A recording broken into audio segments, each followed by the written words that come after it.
पाकिस्तान की एक बेटी, पाकिस्तान की सीमा हैदर। जनाब, आप सिर्फ अपने नेताओं को अंदर करने में ईडी को और इंटेलिजेंस को लगा दो, बाकी एक औरत 4 बच्चे की माँ पाकिस्तान से हमारे देश में गैर कानूनी तौर पर घुस जाती है। क्या कहेंगे आप कहेंगे जासूस है। और जासूस के लिए क्या सजा? जासूस के लिए क्या सजा है? हमेशा के लिए जेल। आपके कान में खबर ही नहीं होती, आपको पता ही नहीं चलता। अगर वो समंदर के रास्ते आई वो औरत, तो नेवी क्या कर रही थी जी? अगर वो हवाई जहाज के जरिए से आई, हवा के जरिए से, तो फिर आपका एविएशन के लोग क्या कर रहे थे? अगर वो बॉर्डर क्रॉस करके आए काठमांडू टू इंडिया, तो वहां पर बीएसएफ के लोग क्या कर रहे थे? बताओ, इसका जवाब दीजिए। भारत के अंदर लोग पूछना चाहते, सब चीज का, सारे चीज का ठेकड़ा किस पर? मुसलमानों पर लाकर छोड़ते। वो तो गनीमत से क्या निकली? सीमा हैदर। उसका एक शौहर भी बताया जाता, सीमा हैदर। अब उसने सचिन से शादी कर ली। अब इसको क्या नाम देंगे? इसको कहेंगे कि ये घर वापसी।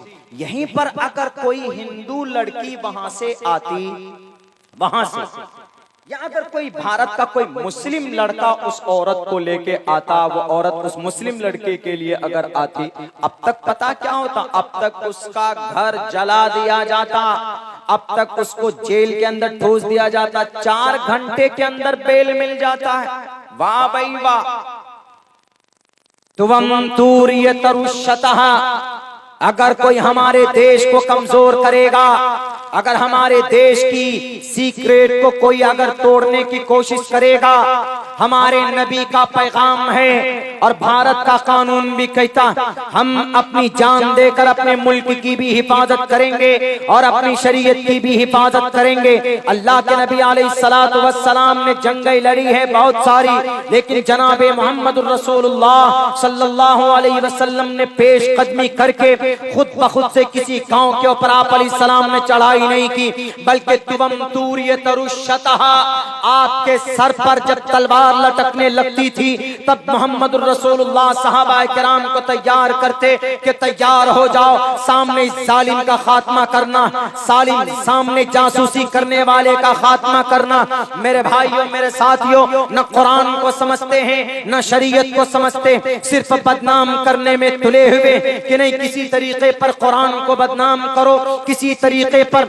यकसा सिविल कोड लाकर इस कुरान करीम के अहकामात को बंद कर दो, ताकि ये मुसलमान जो भी धार्मिक काम करें, इनके हाथ में हथकड़ी डालकर इनको जेल के सलाखों के पीछे डाल देंगे और मुसलमानों को डरा और धमका देंगे, मुसलमानों को डराएंगे, धमकाएंगे, या आवाज बुलंद नहीं करेंगे। एक बात याद रखना, हमारे रगों के अंदर जो खून है, ये अल्लाह के नबी अलैहिस्सलातु वस्सलाम के प्यारे जाबाज सहाबा और उनके तरीके, उनकी निस्बत से, और नस्लन बाद नस्लिन सहाबाए किराम, ताबईन, तबे ताबईन। भारत के अंदर हम मुसलमान आज नहीं आए जनाब, सैकड़ों साल से इस देश के अंदर उसी खून की गर्मी से इस देश को अंग्रेजों से पाक किया, पवित्र किया। आज भी अगर इस देश के संविधान को बचाने की जरूरत पड़ी, यूनिफॉर्म सिविल कोड के जरिए तुम आर्टिकल नंबर 25 को तोड़ना चाहते हो। आर्टिकल नंबर 25 में कहा गया कि सारे देश के लोग अपने अपने अकीदे के हिसाब से जिंदगी गुजार सकते। आर्टिकल नंबर 25 के अल्फाज है, freedom of conscience and free profession and practice and propagation of the religion. हर आदमी अपने अकीदे के हिसाब से इबादत कर सकता है, अपने अकीदे के हिसाब से आदमी ईश्वर गॉड को मान सकता, अल्लाह को मान सकता, नबी को मान सकता, राम को मानने वाला राम को मान सकता, कृष्ण को मानने वाला कृष्ण को मान सकता। अगर कोई आदमी किसी भी एतबार से इबादत करता, हाथ उठाकर इबादत करता, हाथ उठाकर पूजा दुआ करता, हाथ उठाकर सजदा करके अगर ईश्वर को खुश करता है, तो भारत का संविधान आर्टिकल नंबर 25 कहता, लॉ कमीशन साहब आपको ज्यादा मालूम होना चाहिए। फ्रीडम ऑफ कॉन्शियंस ये फंडामेंटल राइट है, और वो जनाब वो आप 44 नंबर के आर्टिकल को लाकर एक रहनुमा कानून को लाकर फंडामेंटल राइट का वायलेशन नहीं किया जा सकता। ये बेसिक बात आप सोचते होंगे कि हम ही लोग कमीशन को मालूम, हमने भी कुछ पढ़ा, हमने भी इंग्लिश सेंटेंस पढ़े, हमने भी इंग्लिश ग्रामर को पढ़ा, हमने भी संस्कृत की किताबें पढ़ी। हमें बच्चों का खिलौना ना समझो कि इनको जनाब लॉलीपॉप थमा दो कि तुमसे मशवरा लिया जा रहा है, तुम मशवरा दो, तुम्हारी राय काम आएगी। हम नहीं जानते 14 से 15 से 20 से 25 लाख मुसलमान राय पेश करेगा,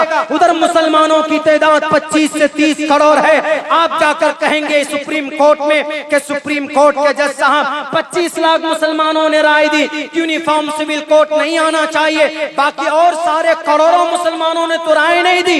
इसका मतलब है कि 25 लाख मुसलमान चाहते हैं यूनिफॉर्म सिविल कोड ना हो, बाकी करोड़ों मुसलमान चाहते हैं कि यूनिफॉर्म सिविल कोड हो। ये साजिश चल रही है आपके दिमाग में, ये साजिश। ऐसा भी हुआ, तलाक के मामले में नहीं हुआ क्या? तलाक के मामले में वही हुआ, सिग्नेचर करके हमने दिया 10 लाख सिग्नेचर, उसी को सुप्रीम कोर्ट में बेस बना लिया कि 10 ही लाख मुसलमान चाहते हैं कि तलाक के ऊपर कोई कानून ना आए, बाकी करोड़ों मुसलमान जो और 20-25 करोड़ मुस्लिम मर्द औरतें वो चाहते हैं कि तलाक के ऊपर कानून आए। ये देख लीजिए, मिसयूज किया गया उनका। ये यूनिफॉर्म सिविल कोड क्या कि नहीं, इसलिए हम औरत को पूरा हिस्सा देना चाहते हैं यूनिफॉर्म सिविल कोड के जरिए। मुसलमानों में पूरा हिस्सा नहीं दिया जाता, यकीनन नहीं दिया जाता। आधा हिस्सा क्यों दिया जाता है मुसलमानों में पता है? उलमा बहुत अच्छे तरीके पर आपको ये बातें समझाएंगे। औरत को 50 पैसा, बेटे को यानी मर्द को 1 रुपया, ऐसा क्यों जी? एक ही बाप की औलाद है, इक्वलिटी नहीं है, ऐसा कैसे? तो इस्लाम ने, अल्लाह ने कोई भी अगर हुक्म भेजा है मुसलमान इंसानों के लिए तो उसके अंदर कोई ना कोई बारीक से हिकमत रही है। हमारे उलमा ने उसको निकाला है खंगाल खंगाल कर उस बारीकी को। क्यों दिया जाता है? लड़की को आधा क्यों मिलता है, लड़के को पूरा क्यों मिलता है? हिकमत क्या बयान की गई है इसमें? हिकमत अल्लाह ने ये रखी है कि हर जगह पर, हर मैदान में माँ बाप की परवरिश, माँ बाप की देखभाल कौन करेगा? लड़का करेगा। बाल बच्चे की परवरिश कौन करेगा? लड़का करेगा। बीवी, अगर उसके घर में बीवी आ जाए, किसी की बेटी तो आएगी, किसी की बेटी आएगी तो उस बेटी का भी खर्चा कौन बर्दाश्त करे? मर्द करेगा। हॉस्पिटल कौन जाएगा? मर्द जाएगा। मार्केट कौन जाएगा? मर्द जाएगा। राशन पानी का इंतजाम कौन करेगा? मर्द करेगा। सैलाब आ जाए तो काम काज कौन संभालेगा? परेशानी सर पर छत बनाकर फैमिली को कौन देगा? मर्द देगा। हमारे यहाँ आ रहे थे, हमको आने में इसलिए लेट हुई कि सीमांचल अभी सैलाब में डूबा हुआ है। 2 डायवर्शन जो अभी सड़क का काम बनने का काम है वो टूटने की वजह से जाम में फंसे, जिसकी वजह से बहुत मुश्किल से हम पहुंच गए, लेकिन दिक्कत हुई। तो वहां हमने देखा सड़क के किनारे, बिल्कुल उसके सड़क के किनारे घर है, आधे घर में पानी है। बेचारा बूढ़ा आदमी हाथ में वो लेकर लोहे का कोदाल वगैरह लेकर वो तंबू बना रहा है, कहीं से मट्टी उठाकर लाकर दे रहा है, और उसकी बूढ़ी औरत वहीं पर बैठकर सामान बैठकर ऐसे है। एग्जाम्पल दे सकते हैं कि भाई मेहनत कौन करता है? हर जगह पर मर्द करता है। तो इसीलिए अल्लाह ने कहा कि जब हर जगह पर खर्च की बात आए तो मर्द, हॉस्पिटल की बात आए तो मर्द, परवरिश की बात आए तो मर्द, हर चीज की जिम्मेदारी जब मर्द पर है तो मर्द को 1 रुपए मिलना चाहिए। और औरत की जिम्मे परवरिश है? नहीं है। औलाद की परवरिश, औरत तो जनाब घर से भी अब्बा का लेकर आती है 50%, 50 पैसा, और आने के बाद शौहर की तरफ से भी उनको दिया जाता है। तो उनको दोनों मिलाकर 1 तो हो, इनको भी हो गया। इसीलिए अल्लाह तबारक व तआला ने कहा कि औरत के जिम्मे कोई खर्च नहीं है। औरत के जिम्मे कोई परवरिश नहीं है। अगर जेल जाने की बारी आए तो भी मर्द ही जाता है। इसीलिए औरत के लिए आधा, मर्द के लिए पूरा। औरत को जब तक बाप के घर पर रहती है बेटी, तो बाप के जिम्मे, बाप के घर से गई तो कुछ लेकर जाती है, कुछ बैंक बैलेंस लेकर जाती है, या बाप खुशी बखुशी कुछ देता है वो लेकर जाती है, और जाने के बाद शौहर के घर का छत उनको मिल जाती। जरा बताओ इस्लाम के इस फरमान पर आपके पेट में क्यों दर्द होता है मोहतरम अंजना? और ये मीडिया वाले अपने जमीर को बेचकर किसी पर्सनल लॉ को तुम डैमेज करने की कोशिश करोगे तो परमात्मा एक न एक दिन तुमको दिखा देगा कि देखना, अल्लाह तबारक व तआला का कोई भी फरमान गलत नहीं हो सकता। ये हिकमत है औरत को आधा देने पर, मर्द को पूरा देने पर। अब दूसरा इश्काल करते हैं कि अच्छा मौलाना ये बताइए, मर्द के लिए 4 शादी, औरत के लिए एक ही मर्द रखने की इजाजत है, मर्द को 4 बीवी रखने की इजाजत कैसे? ये तो जुल्म ज़्यादती है। देखेंगे आप टीवी के डिबेट पे अनाप शनाप सवाल होते हैं कि एक मर्द 4 बीवी रख सकता है लेकिन एक औरत 4 मर्द रख सकती है, ऐसा क्यों नहीं? इसीलिए वो कहते हैं या तो ये काम करो, एक मर्द 4 बीवी रखने की परमिशन है तो एक औरत को भी 4 मर्द रखने की परमिशन दो, यानी एक औरत 4 निकाह करे, 4 शौहर रख सकती है। जैसे एक मर्द 4 बीवी रख सकता है तो ऐसे ही एक औरत 4 मर्द रख सकती है। बराबर होनी चाहिए, इक्वलिटी होनी चाहिए, उन लोगों का कहना। इसमें भी हिकमत क्या है? एक मर्द 4 शादी कर सकता है लेकिन एक औरत 4 शादी नहीं कर सकती है। हिकमत क्या है? लॉजिकली देखिए, अकल की नजर में देखिए, एक मर्द से 4 औरत प्रेग्नेंट हो सकती हैं, हामला हो सकती हैं। एक मर्द से 4 औरत है तो किसी को दिक्कत होगी कि भाई 4 औरत है, उनकी 4 बीवी हैं, ये भी हमल से, ये भी हमल से, ये भी हमल से। डायरेक्ट कहेगा हाँ भाई ये कल्लू की बीवी है, कल्लू का बच्चा। एक शौहर, आइडेंटिफिकेशन में कोई दिक्कत नहीं। लेकिन अगर एक औरत के 4 शौहर हो, एक औरत के, वो बीवी हमल से हो गई, प्रेग्नेंट हो गई, 1 महीने के अंदर अंदर पहला वाला शौहर कहेगा कि ये बच्चा मेरा, this is my baby boy. दूसरा वाला कहेगा हट, this is my baby boy. तीसरा कहेगा नहीं मेरा है। चौथा वाला कहेगा नहीं मेरा है। पता लगा सकेगा कोई कि ये बच्चा किसका है? दुश्वारी आएगी कि नहीं आएगी? आप कहेंगे कि जनाब डीएनए कराओ, और डीएनए के लिए भेजो वहां हैदराबाद, हर जगह, उसके पास खाने के पैसे नहीं हैं और वो डीएनए टेस्ट कराएगा हैदराबाद जाने के लिए हर बच्चे पर, तो हर साल उसके घर के अंदर महाभारत शुरू हो जाएगी।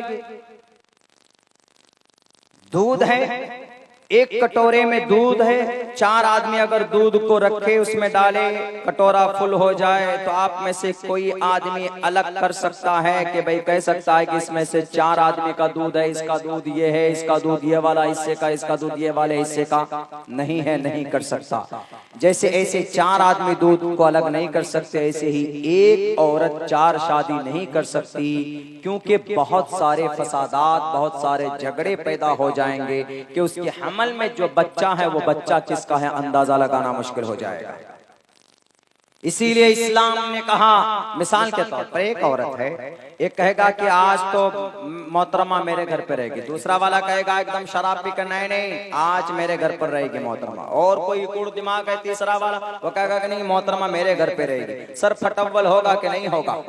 कौन सामान ले जाएंगे? ये मीडिया वाले। हमारे मोदी जी तो एक को रख नहीं सके, वो तो रख नहीं सके। हमारे और एक है उत्तर प्रदेश में लाल बुजक्कर साहब, उन्होंने तो किया ही नहीं है। उनको क्या पता औरत का सम्मान, औरत के साथ ट्रीटमेंट वो नहीं जानते। जब तक आप प्रैक्टिकल लाइफ में नहीं आएंगे तो आप औरत और घर के माहौल को बेहतर अंदाज में नहीं समझ सकते। इसीलिए हमारे देश के सबसे बड़े मुखिया वो अपनी बीवी के साथ इस दिवाजी जिंदगी में नहीं रहे। इस दिवाजी जिंदगी के अंदर क्या नशे व फराज है एक सही परिवार वाला ही आपको बता सकता है। ये खुराफात है। एक औरत 4 शादी नहीं कर सकती, लेकिन एक मर्द 4 शादी कर सकता है। आपके गांव के अंदर अगर 4-5 औरत ऐसी है जो विधवा हो गई, शादी हुई, शौहर का इंतकाल हो गया, एक्सीडेंट हो गया, या तूफान में कहीं पर कुछ हो गया, या गुम हो गया, या मौत से मर गया, 4 से 5 औरत हैं। हिंदू कानून के तहत, भारत के यूनिफॉर्म सिविल कोड के तहत अगर यह बात देखी जाए तो ऐसी सूरत में कोई भी शादीशुदा मर्द अगर हमदर्दी वाला होगा, उसकी बीवी कहेगी कि बेचारी बहुत गरीब है, बेचारी के 1-2 बच्चे भी हैं, तुम निकाह कर लो। यूनिफॉर्म सिविल कोड के जरिए से वो निकाह नहीं कर पाएगा, और हमारे कुमारे नौजवान तैयार होंगे नहीं किसी भी विधवा से निकाह करने के लिए। क्यों? हमारा जवान तो आजकल कुमारी लड़की से शादी करना चाहता है। हमारे नबी का ये तरीका था, हमारे नबी की ये कुर्बानी थी कि मोहम्मद रसूलुल्लाह सल्लल्लाहु अलैहि वसल्लम ने 25 साल के अपने पूरे शबाब में, आलमे शबाब में, आप अलैहिस्सलातु वस्सलाम ने 40 साल के, 40, 41, 42 साल की मुअम्मर औरत से आपने निकाह किया था। दुनिया वालों, ये भी हमारे नबी का ही तरीका है। हमारे नबी के ऊपर लान तान करने वालों, तौहीद आमेज कलिमात से मोहम्मद रसूलुल्लाह सल्लल्लाहु अलैहि वसल्लम की तौहीद करने वालों, आप अलैहिस्सलाम 40 साल की उम्र में 25 साल का हमारा नौजवान, आजकल का नौजवान फांसी लगाकर मर जाएगा, लेकिन 2-3 मर्तबा शादी की हुई कोई 40 साल की मुअम्मर औरत से निकाह करने के लिए कभी तैयार नहीं होगा। लेकिन हमारे नबी हुए कि नहीं हुए, ये पैगाम था दुनिया वालों के लिए कि दुनिया वालों, अगर तुम्हारे नजर में, तुम्हारे गांव में, तुम्हारे समाज में अगर 40 साल की कोई मुअम्मर औरत विधवा है, उसको अगर शरीके हयात की जरूरत है, तो तुम अगर 24 या 25 साल के हो तो तुम उनसे निकाह कर सकते हो। अल्लाह के नबी ने भरी जवानी में भी, मोहम्मद रसूलुल्लाह ने बल्कि 50 साल की उम्र के बाद आप अलैहिस्सलातु वस्सलाम ने एक 9 साल, एक 6 साल की बच्ची से आपने निकाह किया था। 9 साल की उम्र में आपकी रुखसती हुई थी अम्मा आयशा सिद्दीक़ा रज़ियल्लाहु ताला अन्हा से। क्यों? ये सिर्फ बताने के लिए कि अगर कोई शख्स, अगर कोई मुअम्मर शख्स अगर कुमारी लड़की से निकाह करना चाहे तो कर सकता है, अगर कोई मुअम्मर औरत से कुंवारा लड़का निकाह करना चाहे तो कर सकता है। ये कॉम्बिनेशन, ये दोनों तरीका अगर किसी ने बताया है, किसी माए के लाल ने, तो मोहम्मद रसूलुल्लाह सल्लल्लाहु अलैहि वसल्लम की जिंदगी के अंदर मिलती, किसी की जिंदगी के अंदर ये चीज नहीं मिलती। मोहम्मद रसूलुल्लाह सल्लल्लाहु अलैहि वसल्लम ने आने वाली नस्ल की हिफाजत के लिए मोहम्मद रसूलुल्लाह सल्लल्लाहु अलैहि वसल्लम ने दोनों तरह से निकाह करके बताया। आप जवान मुअम्मर औरत से निकाह, आप मुअम्मर एक कुमारी औरत से, कुमारी लड़की से निकाह, ये कॉम्बिनेशन कोई बताए मुझे? नहीं बता सकते। इसीलिए कहा जाता कि इस्लामिक शरीयत अल-यौमा अकमलतु लकुम दीनकुम व अतममतु अलैकुम निअमती व रज़ीतु लकुमुल इस्लाम दीना, कि इस्लाम का ये मुकम्मल निजाम अल्लाह ने किया है और सबके लिए पीस है, सबके लिए अमन है, सबके लिए मानवता है, सबके लिए ह्यूमैनिटी है। इंसान इसको सही ढंग से पढ़कर और रिसर्च करके गौर करने की कोशिश करे। अब गांव के अंदर अगर 5-6 औरतें विधवा है, अब वहां पर उन औरतों की हिंदू धर्म के मुताबिक जाएंगे तो वह औरतें निकाह नहीं कर सकती। क्यों? हिंदू औरत में अगर किसी शौहर का इंतकाल हो जाए, पति देव का, उस औरत के लिए ये कहा गया है कि भाई तुम या तो अपनी शौहर के चिता में जलकर खाक हो जाओ, या तो ये कि तुम बनाओ सिंगार ना करो, नो ब्यूटी नो ऑर्नामेंट, पूरी जिंदगी ऐसी ही रहो तुम, पूरी जिंदगी। लेकिन क्या आज के जमाने की केमिकल जैसे सामान इस्तेमाल करने वाली औरत सेक्स डिजायर को बर्दाश्त नहीं कर सकती? उनको कोई न कोई चाहिए, कोई न कोई हम सफर चाहिए, चाहे वो कोई बॉयफ्रेंड हो, चाहे वो अधेड़ उम्र का कोई फ्रेंड हो, चाहे फोन फ्रेंड हो, कॉल फ्रेंड हो, बॉयफ्रेंड हो, बुढ़ा फ्रेंड हो, लेकिन होगा जरूर। क्यों? शादी कर नहीं सकती वो। इस्लाम कहता है कि नहीं, कुमारा करने के लिए तैयार होगा नहीं कि बूढ़ी औरत है जनाब, 50 साल की उम्र की होगी, 40 साल की, हम क्यों करेंगे? तो अल्लाह के नबी अलैहिस्सलातु वस्सलाम कहते हैं इसी सूरत में, हमारे उलमाए किराम ने ये कहा है कि अगर कोई शादीशुदा आदमी है, अगर उसके गांव समाज में कोई मुअम्मर औरत है, यानी कोई विधवा औरत है, कोई बेवा औरत है, तो उससे निकाह कर लो, इसलिए कि उनके सर पर साया, उनको सहारा मिलेगा। जब सहारा मिल जाएगा उनको, जायज तरीके पर निकाह कर लो, जायज तरीके पर वो जिंदगी गुजारेगी। अगर 5 औरतें हैं, हिंदू समाज के मुताबिक या यूनिफॉर्म सिविल कोड के मुताबिक कोई कानून आएगा, शादीशुदा आदमी उस औरत से निकाह नहीं कर सकता। हमारे नौजवान तो तैयार नहीं होंगे। जरा बताओ, वो औरतें अपनी ख्वाहिश पूरी करने के लिए बॉयफ्रेंड, फूना फ्रेंड, कॉला फ्रेंड बनाएगी कि नहीं बनाएगी?